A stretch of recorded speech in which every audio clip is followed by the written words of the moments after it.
नमस्कार। हिंदी व्याकरण में आज हम पढ़ेंगे लिंग, स्त्रीलिंग और पुल्लिंग। ये हिंदी के दो लिंग के भेद होते हैं, जबकि संस्कृत में तीन होते हैं। इससे पहले हमने कारक पढ़ लिया और काल पढ़ लिया। अगर आपने कारक और काल के वीडियो नहीं देखे तो अतिशय एकेडमी पर सर्च करके देख सकते हैं। तो हम देखते हैं लिंग के दो भेद। लिंग किसे कहते हैं, इनको हम कुछ नियमों के अनुसार पढ़ेंगे। इनमें कोई स्पष्ट नियम तो नहीं है, पर इनके शब्दों के प्रयोग व व्यवहार से इन्हें पहचानते हैं। तो संज्ञा का वह रूप जिससे स्त्री या पुरुष होने का बोध हो। स्त्री को मादा और पुरुष को नर भी कहते हैं। जब किसी पशु या किसी अन्य ऐसे नाम जो स्त्री और पुरुष में दोनों समान बोले जाते हैं तो उनके आगे मादा या नर लगाकर बोल दिया जाता है। तो स्त्री मादा या पुरुष नर का होने का बोध हो उसे लिंग कहते हैं। इनके दो प्रकार है, पुल्लिंग और स्त्रीलिंग। देखो, पुल्लिंग बोलने में तो र जैसा सुनाई देता है, पर हमें लिखने में र नहीं लिखना है। उच्चारण में ऐसा महसूस होता है कि पुल्लिंग शब्द है, लेकिन नहीं, पुल्लिंग होता है ये। और दूसरा है स्त्रीलिंग। तो इनकी पहचान देखते हैं कि इनका कोई स्पष्ट नियम नहीं है। प्रयोग व व्यवहार से इन्हें पहचानते हैं। प्रयोग करने या व्यवहार से हमें इन्हें पहचान सकते हैं। और इनकी पहचान किस प्रकार से होती है, तो इनके हैं तीन प्रकार से हम देख सकते हैं, सर्वनाम, विशेषण और क्रिया से। सबसे पहले हम सर्वनाम से देखते हैं। किसी भी वाक्य में मेरा या मेरी लगाकर हम देखेंगे तो हमें पता चल जाएगा कि वाक्य में जो पूछा जा रहा है वो स्त्रीलिंग है या पुल्लिंग है। उसका, उसकी, जैसे हमने दो शब्द लिए हैं, पुस्तक और कलश। तो वाक्य में हम इनका मेरा या मेरी लगाकर देखेंगे। जैसे पुस्तक, वह पुस्तक रखी है, तो वह पुस्तक मेरी है या मेरा है, तो हम देखेंगे कि पुस्तक के लिए मेरी शब्द आएगा, वह पुस्तक मेरी है। तो यहाँ पुस्तक स्त्रीलिंग शब्द होगा। उसी तरह कलश ऊपर रखा है, रखा है क्रिया से भी पता चल रहा है। और कलश है, ये मेरा या मेरी लगा के देखते हैं, उसका या उसकी लगा के देखते हैं, तो कलश के लिए उसका या मेरा शब्द आता है, तो इससे पता चलता है ये पुल्लिंग है। तो सर्वनाम से इस तरह से पता लगा सकते हैं। वाक्य में हम जोड़ के देखेंगे इन शब्दों को। दूसरा है विशेषण, अच्छा या अच्छी। इस प्रकार से हम वाक्य में लगा के देखेंगे। कोई भी वस्तु है या स्थान है या कुछ और है, तो जिसके लिए हम अगर अच्छा या अच्छी उन शब्द के आगे लगाते हैं तो हमें पता चल जाएगा कि वो पुल्लिंग है या स्त्रीलिंग है। अच्छा या अच्छी जो शब्द है वो विशेषण शब्द है। तो इस प्रकार से सर्वनाम के साथ साथ विशेषण शब्द लगाकर भी हम स्त्रीलिंग पुल्लिंग की पहचान कर सकते हैं। इन शब्दों से देखते हैं, सब्जी या आम। जैसे सब्जी है तो सब्जी कैसी है, सब्जी अच्छी है, यानी सब्जी स्त्रीलिंग शब्द है। इसी प्रकार से अच्छा, आम, आम अच्छा है या अच्छी है, आम अच्छा है, तो वो आम पुल्लिंग शब्द है। तो हमें पता चल जाएगा कि फल पुल्लिंग होता है, फलों में भी आम भी पुल्लिंग है। तीसरा है क्रिया। क्रिया लगाकर देखते हैं, होता, होती। देखो यहाँ दोनों होता है, एक के हम होती शब्द लगा लेते हैं, होता या होती। जैसे बारिश होती, अगर बारिश होती तो ठंड हो जाती, यानी बारिश के लिए स्त्रीलिंग आएगा। इसी प्रकार अनाज, अनाज के लिए क्या आएगा, अनाज होता है या होती है, अनाज होता है, तो अनाज के लिए पुल्लिंग शब्द आएगा। इस प्रकार से सर्वनाम, विशेषण और क्रिया शब्दों को लगाकर हम पुल्लिंग व स्त्रीलिंग की पहचान कर सकते हैं। निम्न शब्दों में लिंग है, यानी जो शब्द होते हैं उनकी बात कर रहे हैं। स्त्रीलिंग, पुल्लिंग, नपुंसकलिंग, उभयलिंग या कोई नहीं। यानी जो परीक्षा में प्रश्न पूछा जाता है, किस प्रकार से पूछा जाता है, निम्न शब्दों में लिंग है। देखो चार ऑप्शन अगर आते हैं, स्त्रीलिंग, पुल्लिंग, नपुंसकलिंग, उभयलिंग या कोई नहीं, ये पांचों ऑप्शन है। इनमें से अगर कोई भी चार या तीन ऑप्शन आते हैं तो हमें उभयलिंग नहीं करना है, सही, क्योंकि उभयलिंग हिंदी में होता ही नहीं है। नपुंसकलिंग हिंदी में नहीं होता। स्त्रीलिंग, पुल्लिंग या कोई नहीं भी ऑप्शन आ सकता है। तो इन तीनों से तो हम पहचान कर ही लेंगे। इसके अतिरिक्त कुछ और नियम होते हैं जिनसे भी हम पहचान कर सकते हैं। कुछ शब्द सदैव पुल्लिंग में और कुछ सदैव स्त्रीलिंग में रहते हैं। यानी कि कुछ ऐसे शब्द होते हैं अपवाद स्वरूप जो सदैव पुल्लिंग में रहते हैं और कुछ सदैव स्त्रीलिंग में रहते हैं। कुछ शब्द दोनों लिंग में समान रहते हैं, जिनके आगे नर और मादा लगाकर पहचान की जाती है। यानी जो दोनों रूपों में ही एक ही शब्द बोला जाता है, लेकिन उसकी पहचान कैसे करेंगे, तो उसकी पहचान के लिए हमें उन शब्दों के आगे नर और मादा शब्द लगाना होगा। देखो नियम 1 देखते हैं। अकारांत, इकारांत और उकारांत प्राय पुल्लिंग में होते हैं। हमें ध्यान रखना है, अकारांत शब्द, इकारांत शब्द और उकारांत शब्द प्राय पुल्लिंग में होते हैं। अब हम पहले ये देखते हैं कि अकारांत, इकारांत और उकारांत क्या होते हैं। कुछ शब्द होते हैं जिनके अंत में स्वर अ आए, जैसे यहाँ जग दिया हुआ है तो ग में कौन सा स्वर मिला हुआ है? ग में अ स्वर मिला हुआ है, तो ये हुआ अकारांत शब्द। इसी प्रकार से जो इकारांत शब्द होता है तो उसके अंत में ई शब्द, ई स्वर होगा। जैसे यहाँ पे दिया है कवि, कवि में ई स्वर है,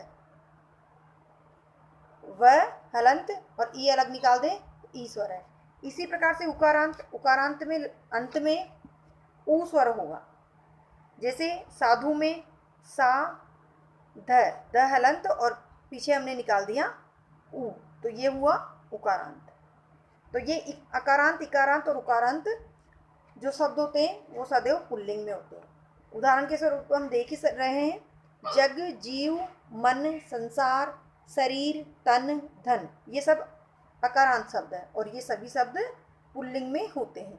यहाँ लिखा हुआ है प्राय, प्राय से अर्थ है अधिकांश। सभी शब्द नहीं होंगे क्योंकि कुछ शब्द इनमें स्त्रीलिंग भी हो सकते हैं, फिर ये कहा जाए कि नहीं पुल्लिंग ही होते हैं, ऐसा नहीं है। प्राय लिखा है, इसका अर्थ है कि अधिकांश शब्द, 90% शब्द। कवि, मुनि, ऋणी, साधु, ध्वज, जंतु, मनु, ये जो शब्द है सदैव पुल्लिंग में होंगे। दूसरा देखते हैं, दिन, महीनों के नाम, दिन और महीनों के नाम पुल्लिंग में होते हैं, सदैव पुल्लिंग में होते हैं। जैसे सोमवार, मार्च, चैत्र, ये अपवाद है, ये अपवाद स्वरूप है। सोमवार दिन महीनों के नाम पुल्लिंग में है। चैत्र, कौन सा महीना आया? चैत्र का। लेकिन अपवाद में देखते हैं जनवरी, फरवरी, ये महीनों के नाम है, ये अपवाद स्वरूप स्त्रीलिंग में होते हैं। जबकि सोमवार से लेके हम पूरे सप्ताह के नाम बोलें तो वो पुल्लिंग में होंगे।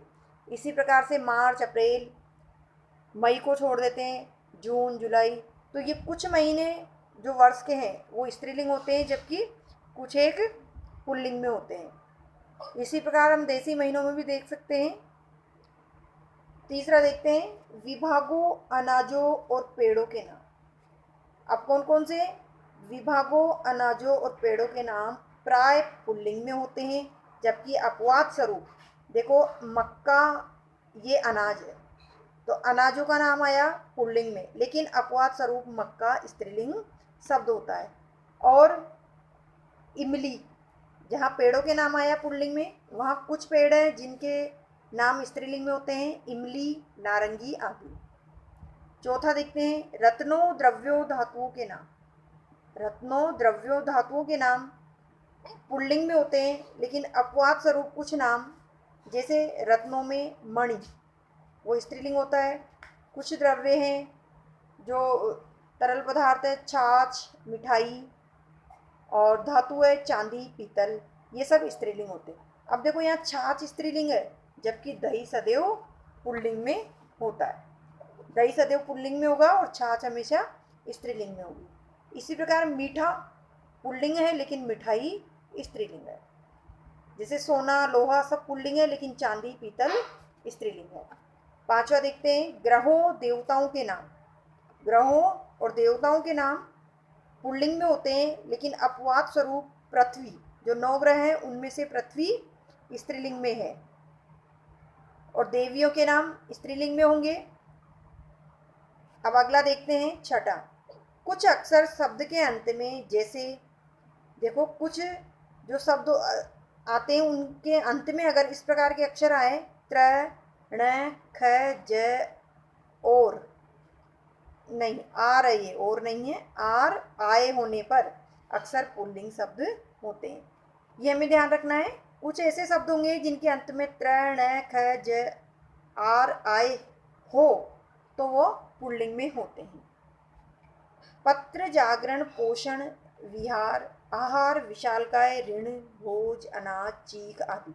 देखो इन सब शब्दों में अंत में त्र, ण, र, आर, आय, ऋण आदि है, तो इन सब में पुल्लिंग है। ये जो शब्द है सारे पुल्लिंग है। अब हम स्त्रीलिंग में देखते हैं। भाषाओं, लिपियों और बोलियों के नाम में स्त्रीलिंग होता है। किस किस के? भाषाओं, लिपियों और बोलियों के नाम में, तीनों के नाम में ही स्त्रीलिंग होता है। दूसरा है नदियों, तिथियों एवं लताओं के नाम में स्त्रीलिंग होता है। आगे देखते हैं आकारांत व इकारांत। जैसा कि हमने अकारांत इकारांत में देखा था, तो वैसे ही जब किसी भी शब्द का अंतिम स्वर आ पे खत्म हो, यानी कोई भी शब्द आ स्वर से खत्म हो, ई स्वर से खत्म हो, तो वो होते हैं आकारांत व इकारांत शब्द। तो इनमें भी स्त्रीलिंग होगा। जैसे रमा, सीता, यहाँ अंतिम स्वर आ है और सीता में भी अंतिम स्वर आ है। इसी तरह ई में अंतिम स्वर नदी में बड़ा ई, बोली में बड़ा ई। तो इस प्रकार के जो शब्द है रमा, सीता, लता, बाला आकारांत शब्द, और नदी, बोली, झोली, रोटी, टोपी, सब्जी आदि ये है इकारांत शब्द। इन सब में प्राय स्त्रीलिंग होता है। ये जो भी नियम बताए जा रहे हैं, ये नियम 100% तो नहीं पर 90%, यानी इनमें प्राय जैसा बताया जा रहा है पुल्लिंग होते हैं या स्त्रीलिंग होते हैं, तो अक्सर वैसा ही होता है। आगे देखते हैं ता, आस, आहट, आवट, आई व ई, ये सब प्रत्यय हैं। तो इन सब के प्रत्यय के योग में, यानी प्रत्यय लगाकर भी स्त्रीलिंग शब्द बनाते हैं। तो इन सब के प्रत्ययों के योग से भी स्त्रीलिंग शब्द बनाए जाते हैं। जैसे चिल्लाहट, चिल्लाहट में आहट प्रत्यय है, बनावट में आवट प्रत्यय है, बड़ाई में आई प्रत्यय है, गर्मी में बड़ाई, और गुरुता में ता प्रत्यय, मिठास में आस प्रत्यय है। तो इस प्रकार ये प्रत्यय से स्त्रीलिंग बनाए गए शब्द हैं। जो सदैव पुल्लिंग रहते हैं और जो सदैव स्त्रीलिंग रहते हैं, वो शब्द कौन से हैं?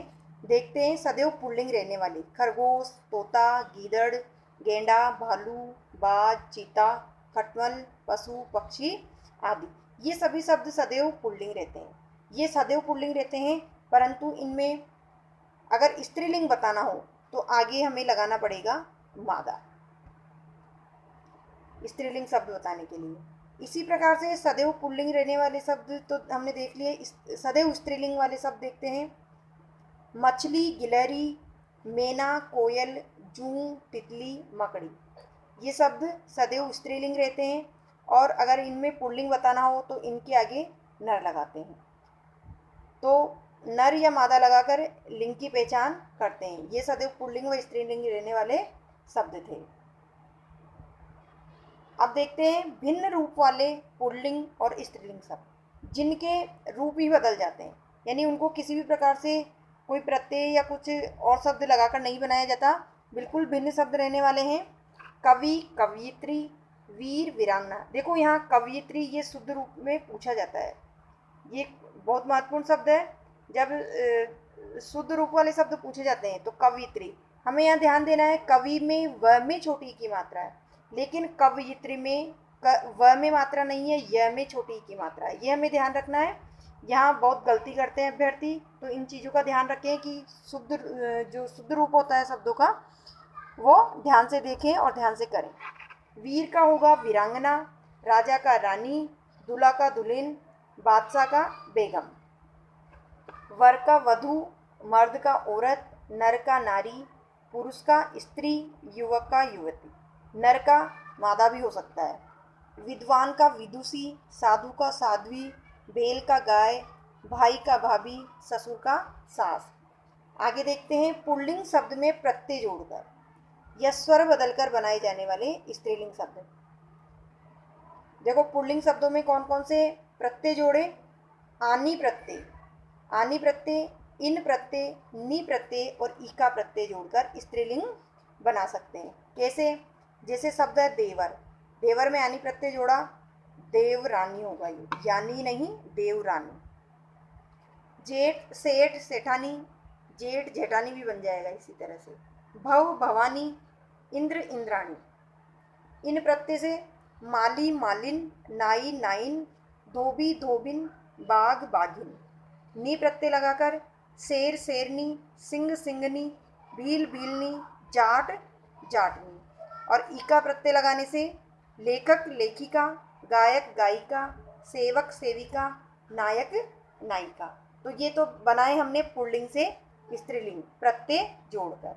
आगे देखते हैं, अ को आ में बदलकर, अ को ई में बदलकर और आ को ई में बदलकर 3 प्रकार से बनाए जा रहे हैं यहाँ।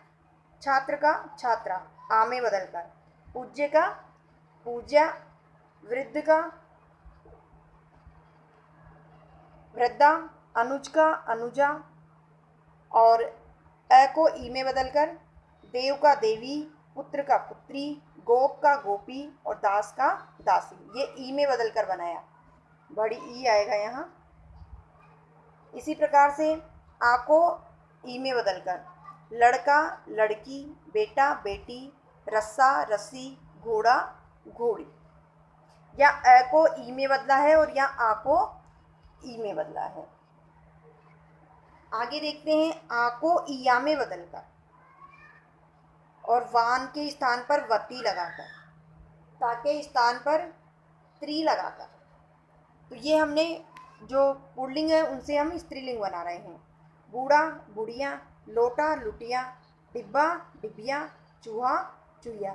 यहाँ ध्यान रखेंगे, यहाँ पे जब हम स्त्रीलिंग में बदल रहे हैं तो छोटी ई की मात्रा आएगी इनमें। गुणवान का गुणवती, यहाँ वती लगाकर बनाया जा रहा है। पुत्रवान का पुत्रवती, बलवान का बलवती, भाग्यवान का भाग्यवती और श्रीमान का श्रीमती। यहाँ मती लगाया हुआ है, ये इसलिए बताया गया है कि कई बार जब हमारे दिमाग में सिर्फ ये हो कि वान का वती लगाकर बनता है और शब्द पूछ लिया गया श्रीमान का, तो श्रीमान में श्रीवती तो बनेगा नहीं, श्रीमती बनता है। तो ये हमें ध्यान रखना है। इसी प्रकार से त्री लगाकर, ता के स्थान पर त्री लगाकर देखते हैं, कर्ता का कर्त्री, नेता का नेत्री और दाता का दात्री। तो ये थे लिंग किस प्रकार से बदलते हैं और किस प्रकार से पुल्लिंग आते हैं, किस प्रकार से स्त्रीलिंग बनाए जा सकते हैं। तो ये हमारा लिंग पर वीडियो था। मैं उम्मीद करती हूँ वीडियो पसंद आया होगा और पूरा स्पष्ट हो चुका होगा कि किस प्रकार से स्त्रीलिंग को पुल्लिंग में और पुल्लिंग को स्त्रीलिंग में बदल सकते हैं और किस प्रकार से इनके नियम हैं। तो अगर वीडियो पसंद आता है तो प्लीज़ लाइक करें, शेयर करें और चैनल को सब्सक्राइब करें। ऑल के बटन पे क्लिक करें।